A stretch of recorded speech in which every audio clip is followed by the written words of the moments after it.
BJP নেতা কৌস্তব বাগচিকে ঘিরে বিক্ষোভ। টিটাগড়ে কৌস্তব বাগচিকে গো ব্যাক স্লোগান, এমনকি কৌস্তবের গাড়ি ভাঙচুরের অভিযোগ।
বারংবার অভিযোগ আসছে বুথ জ্যাম করার, সমস্ত 28 টাকার পাউচের এফেক্ট, সব মুখে গন্ধ। এখানে সমস্ত এখানে দাঁড়িয়ে অশান্ত করার চেষ্টা করছে, ভোটারদের ভোট দিতে দেওয়া হচ্ছে না তৃণমূলের তরফ থেকে।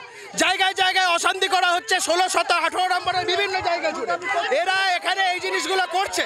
মানুষজনকে ভোট দিতে দিচ্ছে না, হিন্দুদের বাড়িতে গিয়ে ভয় দেখানো হচ্ছে, সমস্ত জায়গায় এই জিনিস হচ্ছে।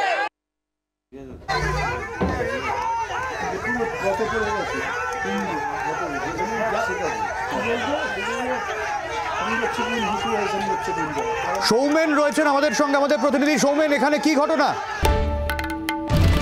বাংলার আওয়াজ, বাঙালির আবেগ, জি 24 ঘন্টা।